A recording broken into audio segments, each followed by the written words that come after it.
Mga balita ngan impormasyon nga angay hibro ang mga isyu nga kinahanglan aksyonan. Ini pagtitirukon nga nigpapahamtang ipinagihan programa Agenda Hautso. Ika ng Philippine Information Agency, Eastern Visayas, igpapalangat tayo ang mga Agenda Hautso nga napapanahon ngan sadang pagdagdon. Eastern Visayas, Habagong Pilipinas. Ini ang iyo agenda.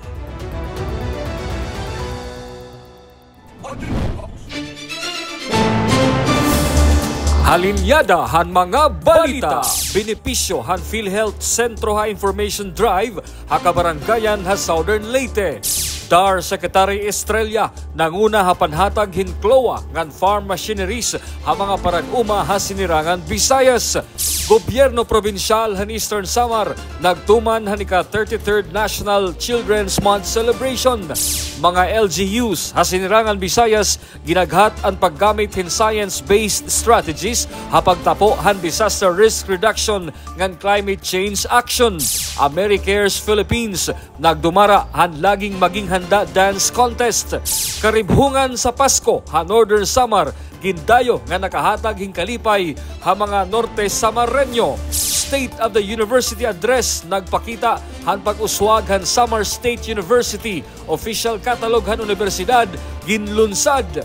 Haratsada Balita TESDA 8 may dautro bago nga mga auto mechanics graduates. Project Abram ginpakilala han UP nganhi ha sinirangan Visayas. Han News and Information Center Peace and Order Council sa sinirangan Visayas egin pailarom hin performance audit. Pag-ibig Fund nag-offer hin moratorium housing loan insurance darahan mga kalamidad.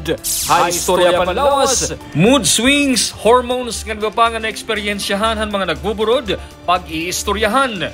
Mga detalye hanaton mga balita masunod na. Maupay nga oras makasangkayan ini ang amon ika-45 na edisyon ng Agenda Hautso. Hinauton da ada kamuha maupay na kahimtang yan na. Ako ay Frederick Homeres. Bisa naluyungan ng uran ngan mga pagabuting bagyo, di rin mababantadan among misyon nga padayon makapadangat hin mahinundanon nga balita ngan impormasyon din hi Agenda Hautso.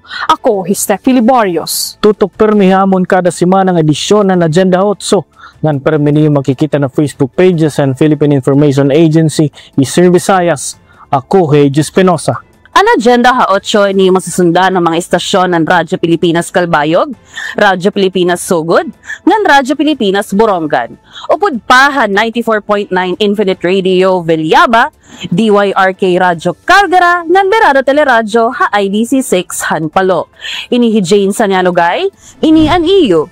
Agenda Hautso. Agenda Hautso. Benepisyo ang PhilHealth Sentro Information Drive hang kabarangayan ha Southern Leyte. Aden report ni Bung Pidalino han PIE Southern Leyte.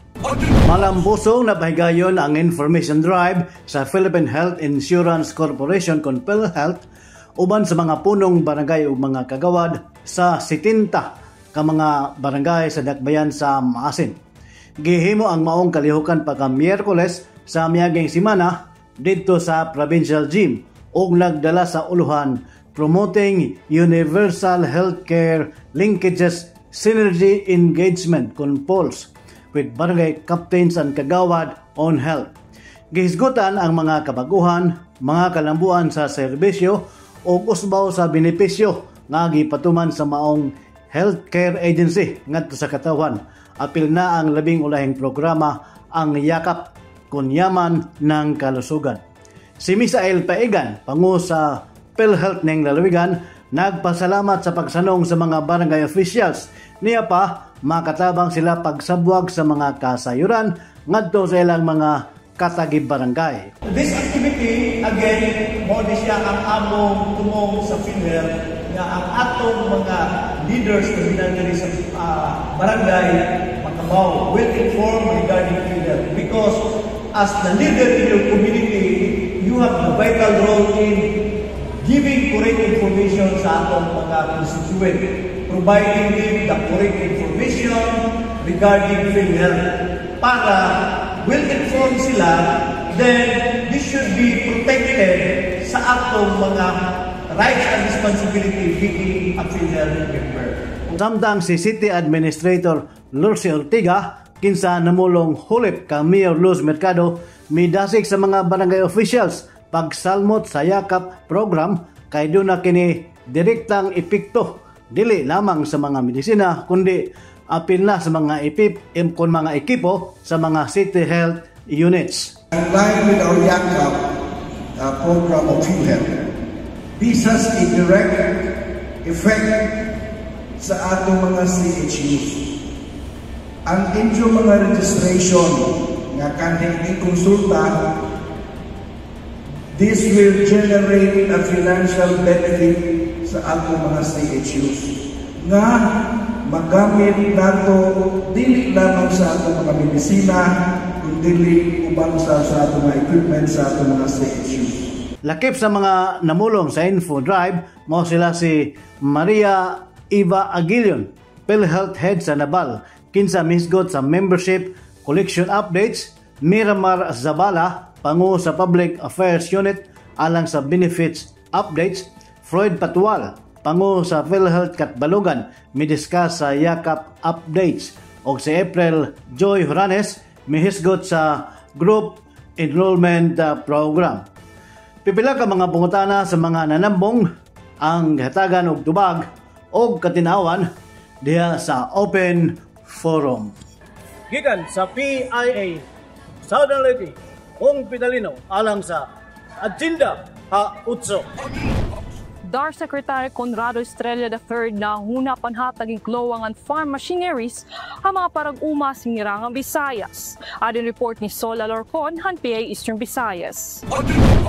Hahingapan gobyerno nga dumamon anihan maparag-uma hariyon 8 maabot ta 88 kabugos nga mga makinarya ug gamit panuma nga nakantidad nga tanan ha 50 milyones ka pesos amot gin distribuer han Department of Agrarian Reform ha 291 nga mga Agrarian Reform Beneficiary Organizations o ARBOS din hariyon 8. Ini nga mga farm machinery nga equipment ingilauman makakabenepisyon masobra 7,000 nga mga Agrarian Reform Beneficiaries. Ha turnover ceremony nga ginpangundahan ni DAR Secretary Conrado Estrella III nga iba pang opisyalis sa DAR upod na ni DAR Regional Director Attorney Robert Anthony New kalakipan mga makinarya nga gindistribuer in mga tractor, rice cutter, 3-wheeled motorcycle cargo, fertilizer, water pump nga damo pang iba. Labutan mga makinarya maabot 4,613 nga mga e-titles. Amot yung gin-award ng DAR ha 4,190 nga mga ARBs tika nga iba-iba nga partihan rayon. Kalakip na itong pag-release ng mga Certificate of Condonation ha sobra 2,000 nga ERBs kan kanay mga tuna in may ada mga moroso. May tungod din nga mga ginhan-ay nga bulig han Administrasyon Marcos nga dito mga parag-uma may ada sagdo ni Secretary Estrella. Kaya alagaan ninyo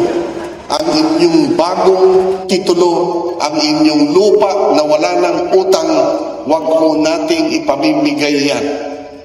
Turuan natin ang ating mga anak. Sabihin natin sa kanila na mag-aral silang mabuti ng mga bagong teknolohiya, ng bagong pagsasaka upang mas malaki ang kita ng ating mga magsasaka. Dako naman ang pasalamat ni Armando Orali, Presidente ng Far East Farmers Agrarian Cooperative Hankad Avid Eastern Samar, hining nga mga ayudahan gobyerno. In behalf of amon mga grupo as a farmers, nagpapasalamat kami especially ang ating Regional Director kan Attorney Robert Yu.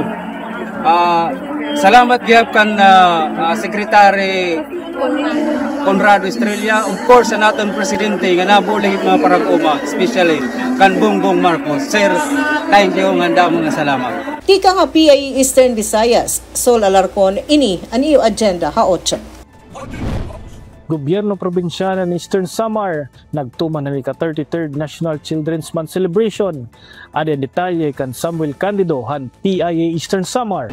Nagduman ang probinsyang gobyerno ng Eastern Samar, pinagi ang Provincial Social Welfare Development Office o PHWDO nga napakigpagburobligay han iba-iba nga mga national line agencies han ika-33rd National Children's Month dina Nobyembre 18 a Provincial Gymnasium Barangay Alang-Alang, Borongan City. Ang tema yan nga tuig amo an online sexual abuse or exploitation of children o usaid ngan child sexual abuse or exploitation materials o sisaim, kaligtasan at karapatan ng bata ipaglaban. Ini nga tima nagpapakita hinusa nga panawagan nga tapuson ang tanan nga mga klase na abuso nga bata, ma-online man o offline, nga ni-promote ang mas mahimyang nga mas mausog nga lugar para ang kabataan. May 75 nga mga estudyante nga pinili tika nga iba-iba nga mga National High School sa Eastern Samar nga mga junior high school students ang inatindera na sabing aktibidad. Sumalakan Mrs. Brenda Operario Basada, Assistant Provincial Social Welfare and Development Officer, ang 2025 National Children's Month naglalaki pimpaningkamot ang bugos ng gobyerno nga ng komunidad para protektaran ang katungod ng kabataan ha digital ng physical nga lugar sugad na nakapati kan sulod ang Philippine Development Plan 2023-2028. Iya liwatigen dugang nga ini nga panuyaanan among pagpaluag pa hanay baro, pag-aramin protection, pagpabakod ng kapasidad, pagburobligay, ng pagpadayon ng mga pitad para matapos ang online sexual abuse or exploitation of children and child sexual abuse or exploitation of materials. Hayam mensahe parang kabataan, Governor Ralph Vincent M. Bardoni, inagsirin. Very alarming. Kaya ako nakita din may ada mga cases of violence against children. Alright? Di ko alam kung avenue to say this pero okay lang po ba? Kasi what's alarming to me is that, well, at least it decreased, pero taas pa ang number. Samtang nagdugang pa Governor Bardoni nga iya gintatagin doon ang kaimportante ang mga kabataan para usang nga safe nga environment, mas maupay nga mga paagi para malikayan ang peligro, pinaagi ng eksakto ng tamang nga mga polisiya, pagdumaran awareness ng training para ang mga kabataan ng mga kaganak, kaupo din daman ang mga pitad, apakipagburobligay ang mga komunidad, nga ng mga ahensya ang gobyerno, nga napagtukod ang Child Protection Committee. Ang gobernador inatugan pa yung pagsiring, nga itong pag-edukar ng kabataan may tungod ang ira katungod ng seguridad, nga amo ang pagburobligay, ang amo ang pinakamaupay nga suportahan mga kabataan. Kinsa sa orog ang Pilipinas sa National Children's Month, kada Nobyembre, pinaagi ang Republic Act 10661, agad kilaton ang kabataan como pinakapresyoso nga bahandihan nasod, nga para ipakita ang kaimportante nga papel nira ha pamilya nganhan komunidad. Para ha Agenda 8, Samuel Candido, ang Philippine Information Agency, Eastern Samar. Mga LGU sa Sinirangan Visayas ginaghat ang paggamit hin science-based strategies hapagdapohan disaster risk reduction ngan climate change action. Adan report kan Alec Reyes, han PIA Leyte. Ginaghat ang magkalinlain nga local government units sa Sinirangan Visayas nga gumamitin mga strategiya nga mga pamaagi nga nakabase sa siyensya hapag surapohan mga ayat nga distroso durot hin mga kalamidad. Durante ang ginbuhat nga Eastern Visayas Disaster Risk Reduction and Management Summit nga ginpangunahan ng University of the Philippines, ginaghat ni UP Resilience Institute Executive Director Dr. Alfredo Mahar Francisco Lagmay nga may ada mga abilable nga tools ngan programs nga pwede magamitan mga LGUs pagtudlok han mga delikado nga lugar para hin landslides, babaha ngan sugadman mga fault lines nga delikado durante hin paglinog. Sumalakan Dr. Lagmay nga ini nga mga tools in nakabase siyensya ngan geography han mga lugar ngan markado kung talwas ba pag-ukyanan usa nga lugar o kung sadang ba pagtukuran hin mga struktura. Pinaagyan paggamit hini nga mga programa nga ginoofrecer han gobyerno iniin makakabulig ha disaster risk reduction ngan pag-iban han mga naapektuhan nga mga property sugad man maawat nga mga kinabuhi. Usa na dinhi ang Project NOAA nga nagahatag hin komprehensibo nga risk assessment han usa nga lugar ngan kun diin nagbubutang gihapon hini kung moaada ha high risk ang Sinirangan Visayas para ha mga landslides, pagbabaha, storm surge ngan linog. Ginaghat ni Dr. Lagmay ang mga LGUs nga igupod ini nga mga assessment hayra mga local plans sugad han DRRM plan ngan climate action plan han kada munisipyo. Yung yung Cebu, 2014 pa po ginawa na. But it was very accurate. Street level yung accurate. Eerily accurate as described in the Legislation. Surprisingly, ano pa siya? Nagagalit pa siya. Of course, I do realize na pwede magkaroon ng changes sa landscape, especially after a disaster. Ang ano ko lang ay sana na tuloy. We will continue with the LIDAR program to continue to expand it more on a national scale. Tika nga Philippine Information Agency Leyte, Alex Reyes, inian EU Agenda Haotso. Americans Philippines nagdumarahan laging maging handa dance contest. Ang detalye ni nga report ihatag ni Rodrigo Victoria Hanpi ay Bileran. Ihatagan og dakong pagtagad ang papel sa kabatanunan sa pagpaligon sa kahimtang sa kalawasan ug tibuok komunidad pinaagi sa laging maging handa dance contest nga gipasugdahan sa Americans Philippines niadtong November 20 sa Naval School of Fisheries isip kabahin sa International Day of Disaster Risk Reduction. Gikan sa nagalaing tungaan sa probinsya ang mga estudyante sa junior o senior high school, mipakita sa ilang pagka-creative pinagi sa pasundayag sa pagsayaw gamit ang awit nga laging maging handa. Din ilang dihulma ang mensahe sa pagkamalerto, kooperasyon ug kaisog sa panahon sa emergencies. Si Jennifer S. Chico, Climate and Disaster Resilience Program Officer sa Americans Philippines, mitumbok nga ang kalihukan dili lamang pasundayag sa pagsayaw kung dili timaan nga ang pag-andam responsibilidad sa tanan. Ipaabot usab niya ang kaangayan sa IDDRR team karong tiiga nga Everyday Counts Act for Resilience Today, ilabi na human sa sunod-sunod nga kalamidad nga sinati sa nasod.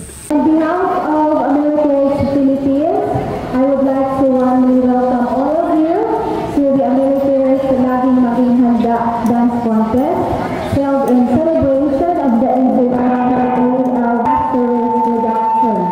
This event was to be done on October 13 for the global observance of the IDDRR.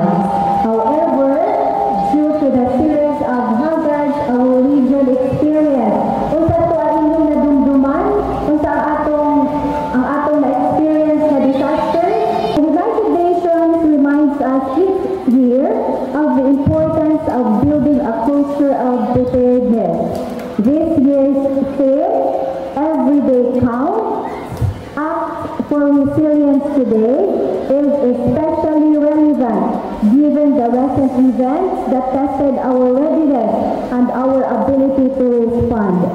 These experiences reaffirm that preparedness is truly a shared skill, one that we must practice every day. Our students will showcase their talent and creativity through performances inspired by our official song, Laging Maging Handa. So through dance, they will bring to life the message of preparedness and resilience, showing us that awareness can be both engaging and impactful.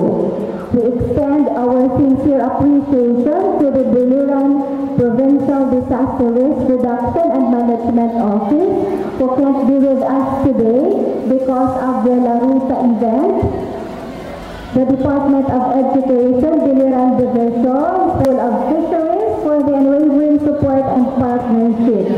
To the teachers, coaches, and students, thank you for your hard work and dedication in preparing for today's contest, even amid recent disruptions. Thank you also for sharing your time and expertise with us. Pat kaeskulahan ang misalmot ang Kaibiran National High School, Tuklaw National High School, Naval National High School, ag Almeria National High School. Nga diin nakuha sa Kaibiran National High School ang kampyonato human makakuha sa labing taas nga puntos gikan sa mga hurado. Gisuportahan ang kalihukan sa PDRRMO Biliran, DepEd Biliran Division ug Naval School of Fisheries. Kinsa mituo nga kabatanunan ang ngayan nga mahimong aktibong boses sa pagpalig-on sa kahimtang sa kalawasan. Pinagi sa mong contest gipalig-on sa Americans ang panikamot sa pagtudlo sa komunidad sa hustong kahibalo sa risgo ug sa pagkalaging maging handa sa tanang emerhensya. Gikan sa Philippine Information Agency Biliran, Rodrigo Victoria, kini ang inyong Agenda Haotso. Karibungan sa Pasko nga Northern Samar, gindayo nga nakaghataging kalipay ang mga norte sa Marenyo. Adi report ni Aileen Diaz sa PIA Northern Samar. Sa otro nga gayon, naliwat ang bayhon san Kapitolyo sa probinsya sa Norte San Samar didaasan pag-abri san karibungan sa Pasko 2025 kundi napailawan ang pinakadakong ang Christmas tree nga naghatag sin kahayag ngan kalipayan san gatos-gatos nga nag-usyoso nagdayo para sining Christmas festival. Ang dekorasyon san Christmas tree inhinimo san mga priso sa dangkalan kundi irag na ipakita ang irakaabdik ngan kalisto san detalye san disenyo. Ang karibungan sa Pasko nagpaabat nga nagpakita sa espiritu san bayanihan kundi ang mga estruktura o festival booths in ginambag ngan gintindog kontribusyon san mga empleyado tikang san lokal nga national nga mga ahensya san gobyerno kundi nakaghimo sin Christmas village nga pwede bisitahon, papikturan ngan ipadayaw. Dusing ahensya ang nagpapartisipar san paghimo san Christmas village ngan ini magpapaisan-isan dida sa kompetisyon kun hain ang pinaka maupay. Ang makakakuha asan pumero nga premyo makarawat sin 400,000 pesos. 300,000 pesos naman ang ikaduha, ngan 200,000 pesos ang ikatulo, ngan 70,000 kumu consolation prize san tagsa nga nagpartisipar. Dakuan kalipay ni Governor Harris Christopher Inchuan san nga tanan nga nagpartisipar ngan dumayo san pag-abri san karibungan sa Pasko. Ngan darasini ang iyang pagpasalamat san makagarahom, san pagproteher, san probinsya, san mga nag-agi nga mga kalamidad. Ini nga ato niya na light up, no? Inumtimin nato nga bisan ko nano ang aton mga challenges sa kinabuhi sa aton adlaw-adlaw, no? Adi gihapon ang provincial government of Northern Samar nagahatag sin kalipayan para sa iyo. Tikang san magkadurilain nga bungto ang dumayo san pag-abri san karibungan sa Pasko sa Kapitolyo ngan adian kanra mga mensahe. First time ko po magka-date, masusugat ko lang nga very prepared po ang government. Abrido ang Kapitolyo kada adlaw para sa doon naruyag bumisita. Magkita sanda ko ang Christmas tree ngan magpa-picture sa Christmas village. Wara inibayad ngan inigin abrihan sadto Nobyembre 21 nga nigpapadayon tubtob san pagtapos san Christmas season. Tikang sa Philippine Information Agency, probinsya sa Norte San Samar, ini sa Aileen Alazon Diaz para sa Agenda Ha-8. Nagpabatihin bagong nga kusog ang Samar State University samtang ginpasundayag ni 4th University President Dr. Redentor Palencia ang progreso han iya Seeds to Harvest framework hasahan niya nga State of the University address didahan Nobyembre 25 ha SSU Gymnasium. Prioridad han presidente yana ang pagpadayon tikang han tema nga sowing the seed ngadto han pag-ataman han pagtubo han institusyon.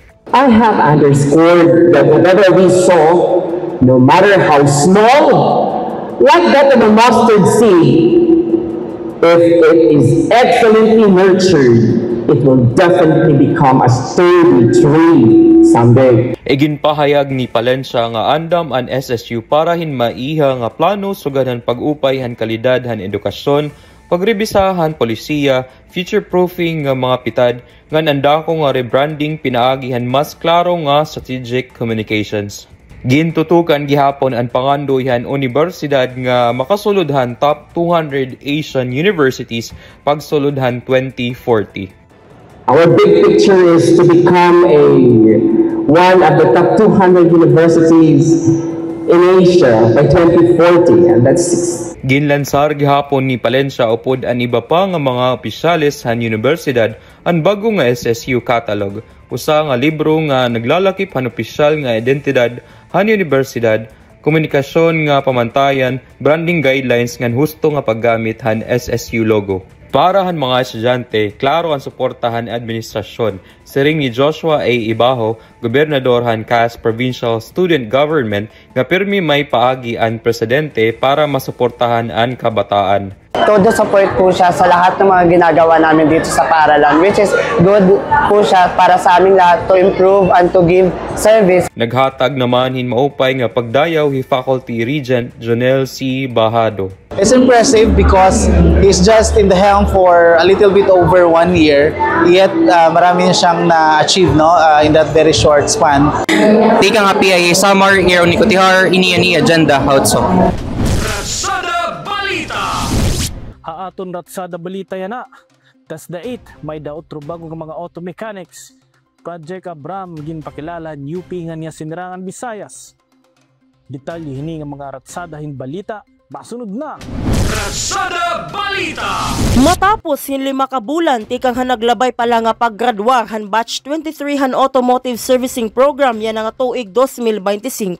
Utro yan na nga may ara gihapon 19 nga mga scholar batch 24 ang nakagraduar gihapon han nasabi nga programa. Hapangunguna han Technical Education and Skills Development Authority o TESDA, kaparte ini nga inisyatibo hapaghatag hinhigayon ha edukasyon, pinaagihin komprehensibo nga pagbansay nga nakauyon ha lokal ngan international kalidad para mga kabataan nga wari kapos nga makatapos sa pag-eskwela ngan makabiling hintrabaho. Ginklaro ni Jaisa Muldes, TESDA 8 Support Services Unit Head, kalabot lahan pagpapauswag han kada tagsa nga abilidad han mag-aaram, ini nga programa in may ada damo nga benepisyo so ganhan libre nga pagkaon ngan libre nga mauukyan. Stay in po nila for the whole duration po hanira duha ka tuig. So they are provided with their living quarters sa dormitory, including nagihapit dira free nga pagkaon, free nga urukyan, basic toiletry supplies provided nagihapuha ira, pati tira training libre po tanan, waray po hiragin papaitan.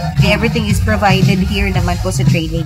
Durante ang seremonya, punuhin pa sa salamat ang 16 nga kalalakinan ngan tulo nga mga kababayenan han era malipayon nga pagkarawat han oportunidad nga diretso magagtikang ha pagtrabaho. Tanan nga graduates, siyam ha era an made-deploy ha Isuzu Global Service Corporation na Bacoor, Cavite, samtang ang napulo naman igdi-deploy gihapon ha magkadilain nga Isuzu dealerships ha sakop han Luzon ngan Mindanao. Labot lahini nga automotive servicing, may ada paghihapon iba nga magkalain-lain nga kurso o sektor ha ilarumen TESDA nga pwede ma-applyan han mga interesado so ganan bookkeeping, carpentry, cookery, construction, ngan damo pa nga iba. Ginaagat gihapon ni Moldes nga abri na yan na ang pag-apply para ha kasunod nga batch 25, tikang hansyahan nga simana han Nobyembre, tubtob ha ika-19 han Disyembre yan nga tuig. Tika nga Philippine Information Agency Leyte para Ratsada Balita, ini hi Jasmine Kate Agosto, ini Anio Agenda ha 8. Ratsada Balita!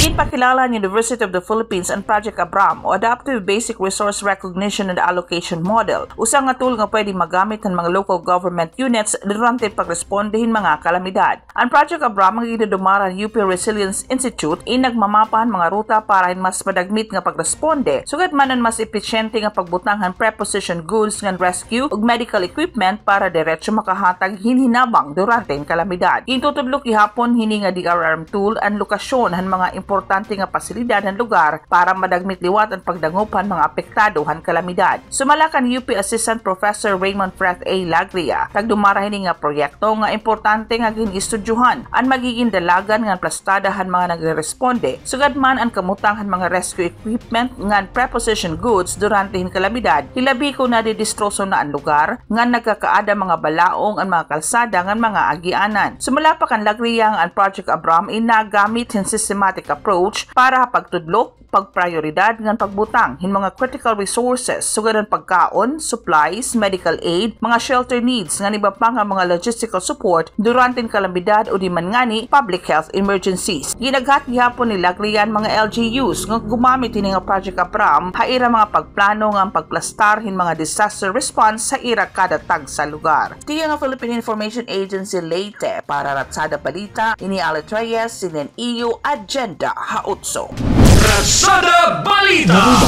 Murayaw Agandara Samaran Semana katapos duwa nga magkaiba nga enkwentro han kasandaluhan ng mga rebelde komunista nga nagdusuhan mga residente nga bumayaan haira panimalay. Sumalakan Mayor Warren Aguilar na pausay rahan Sabado, Nobyembre 22 han may nagreport nga pinusilay ha lugar. Ginkonperma naman inihan 8 Offers Infantry Brigade ang Philippine Army nga duwaan na hitabo nga enkwentro tikang Nobyembre 22 tubto 23 ha mga bungto hanggang darang ngan San Jorge. Magkakuran na istorya, banda kami, ako, mga taga-Gandara, na medyo na natigdaan lalat kami. Na inabuhaton ng Saturday, nga may dakuno counterhan, igbaw ang kanan. Nagresponde dayon ang kasandaluhan ng insidente nga may armado nga grupo nga naghahara sa mga residente ang barangay Gireganan ngan amo ang naging rason ang pinusilay. Narikupan mga army ang duwa ka M16, usa ka M14 nga iba pa nga personal nga butang, usa naman nga rebelde nga babae ang napatay durante ang enkwentro sumalahan mga otoridad.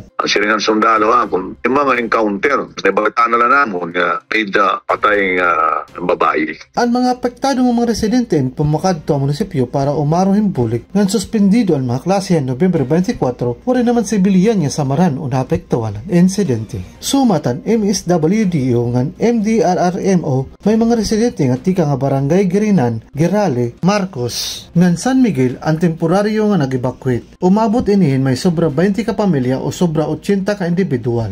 Naka-lockdown naman ang barangay Giriganan kahumahan panitabo. Dayon naman nagpagkoordinar ang alkalde ha DSWD para ang distribution in food packs samtang nagbuburuglig gihapon ng LGU iba nga ahensya ng barangay officials hapag mintinar hangkahimyang. Sumala naman kan 8 Offers Infantry Brigade Commander Brigadier General Arlino Siday Diego di rin nita tutugutan nga magdusuini nga mga rebelde hingkahadlok ha komunidad pagpapadayon hiran ira operasyon tubto mabalik ang kamurayawan at hatag sa nga mga barangay. Tika nga PIA Samar Ronald Roma ini ang EU Agenda Ha8.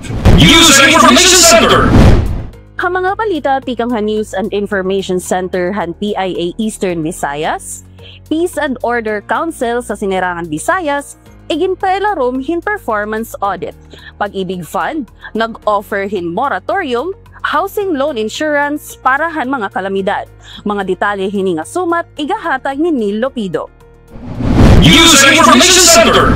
Igin pailaro ma-performance audit ang Peace and Order Council sa Sinirangan Visayas hapanuyo nga ma-assist ang paggana ang kaepektibo pagpatuman ang kalinaw ang kahimyang ang lugar nga nasasakupan kataluwasan ng publiko upod na ang anti-drug and anti-insurgency nga mga inisyatibo ang naglabay nga tuig ini sumala ang Department of the Interior and Local Government Regional Office 8.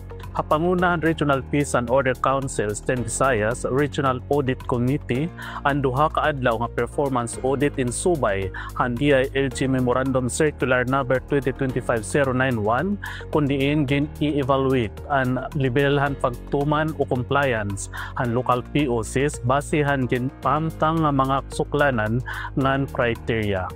Ang RPOC Eastern Visayas Regional Audit Committee ingin aapihan han mga tinaglawas tikang ha DILG, PNP, IT-ID han Philippine Army, BFP, BGMP, PDEA, Napolcom ngan Hands Off Our Children Movement Incorporated Eastern Visayas. Haya mensahe kintagan hindoon ni DILG 8 Regional Director Arnel M. Agabi, ang chairperson han ARPOC Area Regional Audit Committee ngan pag-audit in kinahanglan lumapos pa ang mga suklanan. Sumala pa han DILG 8 labot la han pagtuman ha mandato bahin han kalinawan kahimyang panuyo gihapon ang performance audit nga matudlok ang mapantag para mas pa nga mapaurupay ang performance ang POCs ngan mapariun pa ang good governance practices ha mga komunidad. News and Information Center!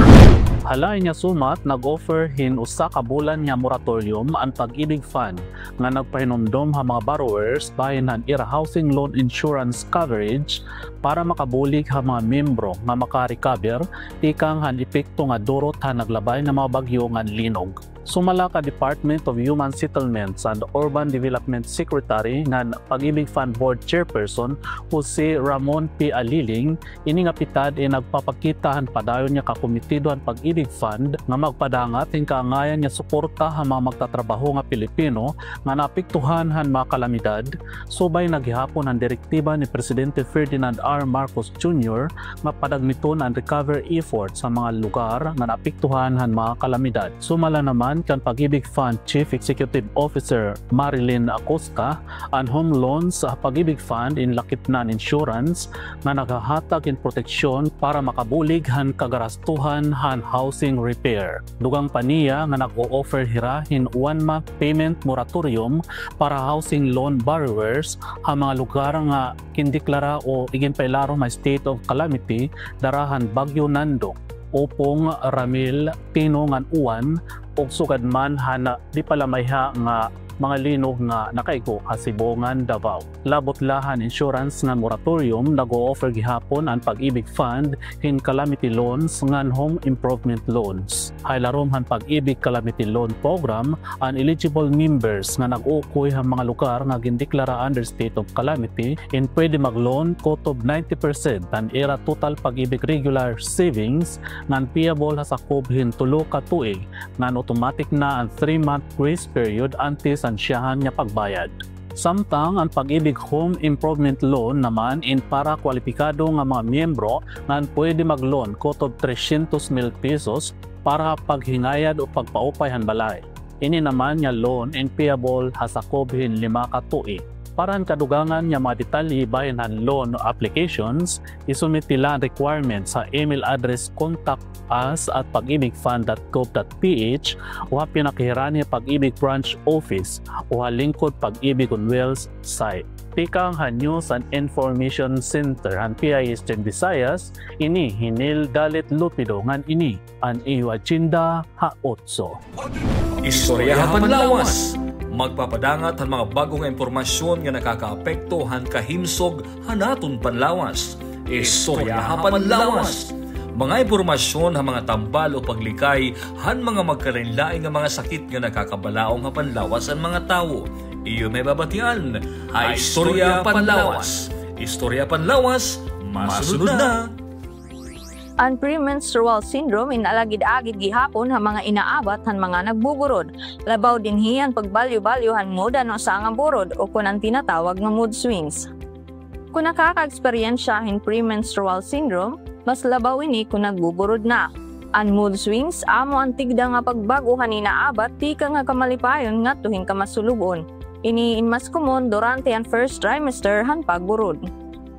Usahay gihapon nakaka-eksperyensya hin depression ang usa nga babayi durante han iya pagburod. Iniindara gihapon han mga hormonal changes nga natatabuha iya lawas. Kundi kunan mga pagbabago ngan mga problema in padaging pa nga na-eksperyensyahan, sugadan sleep problems, pag-ibahin gusto kaunon, mga mood swings nga nalampasing 2 ka semana, iniin kinahanglan na ipakonsulta ha doktor. Sanglit, kinahanglan ng regular and prenatal check-up ni mami ang mga pinakaharani nga clinic o hospital. Dapat healthy si mami para healthy si baby. Iyo pala na hibatian ang pinakaorhi nga impormasyon bahinan paghirot durante han pagburod. Naghihinaot kami nga kamuhin magpabilin nga himsugan panlawas ngan makabulig ha pagpadukwag hanaton sa syudad. Para ha Istorya Panlawas, ako Maeve Hiban, inian iyo, Agenda ha-8. Sumat panahon! Samtang ginbabasa ini nga balita, nakagawas na Philippine Area of Responsibility Hibagyo Berbina. Ani ka 22 nga bagyo nga nasumulod ngani ha Pilipinas. Nagdurot gihapon hin mga pagbabaha Hibagyo Berbina, dara nilapad nga kadampugan nga nagbuhos hin magkusog ngan mas magkurkusog nga pag-uuran. Diri naman makusog kaupayan hangin. Pero ang pag-uuran, ingindara ni Bagyo Berbina, haharos pareho nga mga lugar nga ginlasorbo ni Bagyo Tino. Subay ang forecast ang pag-asa, posible may dapatulo nga mga bagyo ang makakasunod ngan ini pagtatawagon nga Wilma, Yasmin, ngan Zoraida. Labot pa ini ang mga weather systems nga northeast monsoon o amihan nga shoreline in padayon nga makakapito panahon habugos nga nasod. Sanglit maeksperiensyahan paghihapon anuuran kutob basunod nga pabulan han Disyembre. Taking ang Weather Bureau and Philippine Information Agency Eastern Visayas, ini Hirubin Miñano, ini ang iyo agenda, Hautso. Editorial! Hapag-abrihan ka ng DPWH Transparency Portal, malinaw ang mensahe ng administrasyon at pakigbisog kontra ang mga anomalya, ang mga proyekto pan-infrastruktura in seryoso ngan nagpapadayon. Ang bago nga portal, hindi nila basta pagpadayon han sumbong ng Pangulo, kundi iniin mas gipapahaluag, mas komprehensibo, ngan mas gamhanan nga paagi han mga mulupyo nga maging mabinantayon. Sumalak ang Presidential Communications Office Secretary Dave Gomez ang Transparency Portal in matatawag na isumbong sa Pangulo version 2.0. Lain nga bersyon. Kung hanuna limitado la ang mga flood control projects ang pwede igsumat, yan na abri na ang bugos nga lista ang mga proyekto ang DPWH habugos nga nasod. Hausa nga search bar la, makikita na han publiko ang kumpleto nga detalye tikang han implementing office, kontraktor, kantidad han proyekto, kutob han presente nga kahimtang han proyekto. Iniin usa nga klase hin abri nga pagdumara ngan maihan na nga ginihingyap han publiko.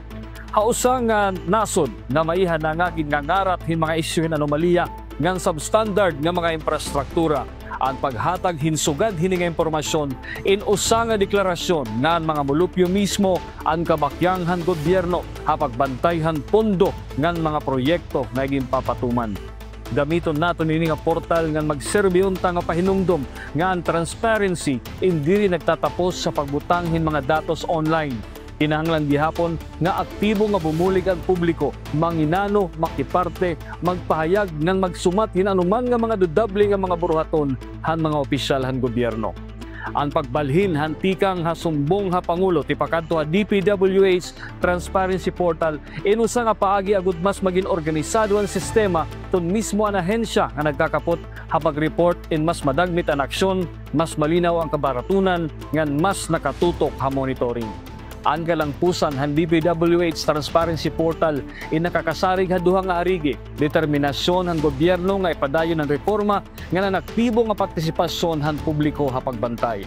Kundungan nga magios ini nga duha, diri imposible nga may banan kundi man maundang ang mga anomalya han mga proyekto nga para unta han publiko.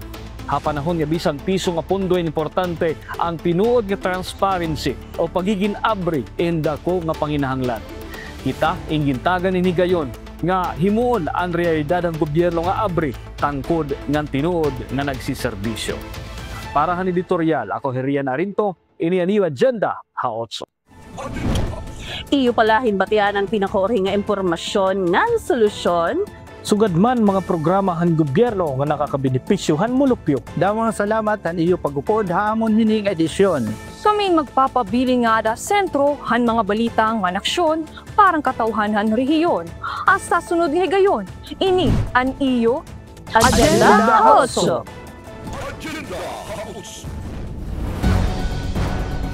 Salamat haniyo pakigurusa ha Agenda Haotso, ang programa nga nakatutok ha mga balita, informasyon, ngan solusyon kasugbong ang gobyerno para ha kauswagan han panginabuhi han mga mulupyo. Tubtog ha sunod nga gayon, Eastern Visayas. Habagong Pilipinas! Ini ang iyo Agenda.